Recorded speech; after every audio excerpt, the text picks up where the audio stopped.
Bonjour à tous. Aujourd'hui, je vous présente les surbottes militaires fabriquées par la compagnie norvégienne Mittet. Ces surbottes sont utilisées par l'armée norvégienne depuis plus d'une trentaine d'années, aussi utilisées par l'armée allemande, l'armée grecque, l'armée hollandaise. Enfin, c'est celles qui sont dans le document de publicité de la compagnie Mittet. Et elles sont entrées officiellement dans le catalogue de l'OTAN en 2015, pardon. La moyenne en poids, c'est en moyenne environ 900 grammes, bien sûr, selon la taille. Les couleurs disponibles sont celles que vous voyez ici, c'est l'espèce de vert olive, et la couleur noire. Les tailles disponibles sont des tailles en euros, donc je mettrai peut-être une conversion en bas. Donc c'est de 32-34 jusqu'à 53, 54. Celle que vous voyez actuellement est une 47-48, ce qui serait l'équivalent 47 étant 13 US, donc ma taille à moi, et ainsi de suite. Donc, détaillons un peu la chose. Nous allons commencer par le haut ici. Donc, vous avez un tissu qui est du polycoton, donc je n'ai pas de spécification, mais je suspecte que c'est du 65-35 juste au toucher. Vous avez une corde de choc en haut pour fermer au niveau du mollet. Et évidemment, au devant, vous avez une fermeture, donc vous avez un rabat intérieur. Velcro intégral et une fermeture éclair qui est imperméable. À l'intérieur, j'ai mis une paire de chaussons pour pour vous montrer un peu comment on peut utiliser ces bottes et pour garder un peu, bien sûr, de structure. Je vais enlever celle-ci pour poursuivre avec le bas, ce qui est très important. Je ne les ai pas encore nettoyés, mais c'est parfait. Donc, si je me fie à ce que je vois, il s'agit d'un tissu imprégné donc de polyuréthane.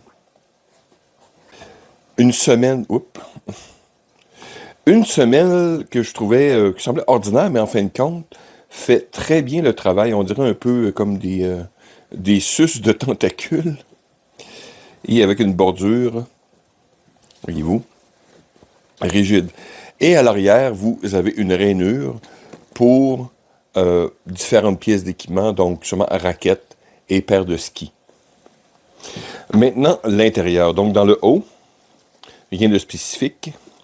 Mais à l'intérieur, vous avez une espèce de fausse fourrure. Et vous avez un système de fermeture assez intéressant puisqu'il est interne. Puisque le seul comparatif que je peux donner à cette surbotte est évidemment la classique qu'on a ici en Amérique du Nord, la botte Neos, et la tâche est extérieure. Tandis qu'ici, vous avez, je ne sais pas si on voit bien à la caméra, donc le cordon est à l'intérieur, donc ce qui empêche, évidemment, la neige, la glace de s'accumuler et garde le système. Évidemment, avec le cordage est intéressant, une espèce de cordage haute visibilité. Et le système que je trouvais, je n'étais pas très sûr, est un système autobloquant. Donc, avec deux côtés, donc on tire. Donc, peut-être plus facile à comprendre. Donc, vous avez ici, donc quand vous mettez votre pied ou votre botte, ensuite vous tirez de chaque côté. Ou des fois, j'ai remarqué en tirant d'un coup et de l'autre, ça serre évidemment au niveau de votre botte ou chausson. Et ça fonctionne bien, je dois vous avouer, ça fonctionne bien. Et ensuite, quand vous voulez simplement débloquer, vous tirez sur cette espèce de languette que vous avez ici. Hop, et voilà. Et le fond de la botte, rien de particulier. Ça semble être simplement l'épaisseur de polyuréthane de la semelle. Donc, une conception, voyez-vous, quand même très simple. Donc, la botte, dans sa configuration actuelle, j'ai simplement mis les mêmes semelles de l'armée canadienne.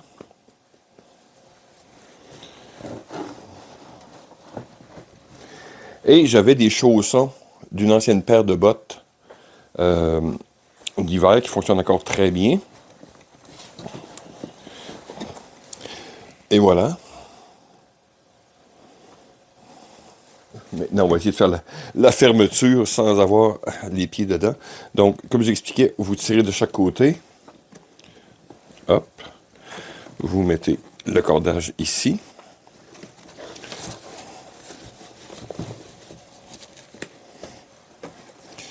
Fermeture éclair.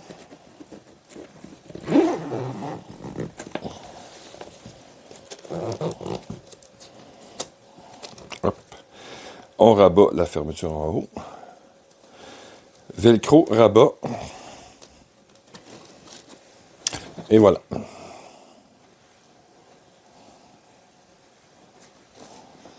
Alors, si je me fie bien sûr à leur document, la botte elle-même devrait garder sa souplesse à moins 30 degrés et a été testée pour 50 000 flexions à moins 25 sans problème.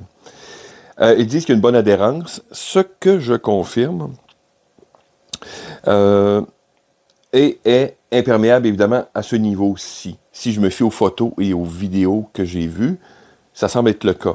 J'ai regardé d'autres commentaires en trouvant donc des amis européens ou autres, et certains ont ces surbottes depuis plus d'une dizaine d'années, sans problème. Ce qui m'étonne beaucoup, puisqu'elles sont très légères, si je compare à des Neos régulières. Et comme je travaille dans le déneigement, dans un environnement assez hostile, évidemment ici au Québec, Canada, des températures très froides, je travaille dans le sel, dans le diesel, dans l'essence, et j'ai testé ces bottes, et ils sont devenus immédiatement mes favorites. Sérieusement, j'ai été très impressionné avec la configuration que je viens de vous montrer. On a eu des températures, ceux qui ont regardé certains posts que j'ai faits dans les dernières semaines, on a eu des moins 20, moins 30, moins 40, et je n'ai eu aucun problème. Et voyez-vous, il y a encore des traces de sel que vous voyez ici. La botte a très bien survécu. Maintenant, d'un point de vue de maintenance, je regardais la maintenance, il dit, vous pouvez le laver à main dans l'eau tiède. J'ai fait ça à la militaire. Je les ai foutus directement dans la machine. Et trempés, lavés, et je les ai laissés sécher, et ça a été sans problème. Elles se replient très aisément. Là, j'ai encore le chausson à l'intérieur, mais comme les Neos, elles se plient très aisément. Prennent très peu de place dans vos équipements si vous allez en expédition. Et évidemment, ce n'est pas que limité à l'hiver. Ça peut être évidemment... en toute saison, dans le fond, on peut traîner ce type de bottes. Quand vous êtes dans un camp, par exemple, c'est très rapide à enfiler, exemple, comme les chaussons, par exemple, donc pas le temps de mettre vos bottes. Vous pouvez vous glisser rapidement dans des surbottes et aller inspecter les alentours ou aller faire d'autres besoins, par exemple. Donc, encore une fois, en ce qui me concerne, j'ai eu un prix fort raisonnable pour ces bottes, et à ma taille en plus. Maintenant, j'ai fait une tournée un peu rapide un peu partout, et le prix me semble, j'ai vu des prix assez impressionnants, je crois des 150 € peut-être ou autre, ce qui est peut-être équivalent de 200 $. Quand vous touchez ces bottes-là, ça ne vous donne pas l'impression. 80 $ peut-être, canadiens, 100 à la limite. Mais comme je vous dis, avec la texture que vous avez, c'est très léger, ça semble être vraiment une botte haute, mais en fin de compte, vous avez quelque chose, enfin pour l'instant, ça fait environ 1 mois que je travaille presque régulièrement avec ces bottes, sans aucun problème. Donc, voilà. Je ne sais pas, j'ai de la misère à en trouver ailleurs, parce que, je vous dis, j'adore vraiment ces bottes, et j'aimerais peut-être en garder une paire en stock, juste au cas où. Quoique, étant donné que c'est de l'uréthane et du polycoton, les réparations, exemple, par du shougou, du caoutchouc liquide, des trucs de même, et le tissu lui-même, doivent se faire assez aisément. Enfin bref, c'est ma petite découverte de l'année, enfin 2026 pour l'instant. Il y a encore beaucoup de choses à voir au cours de cette année. Mais dites-moi, c'est plus européen, mais dites-moi si vous êtes un utilisateur, entre autres, de bots Neos et les équivalents ici en Amérique du Nord, est-ce que c'est ce type de bot que vous utilisez? Est-ce que vous aimez utiliser, par exemple, en camping, expédition, ou même au point de vue militaire?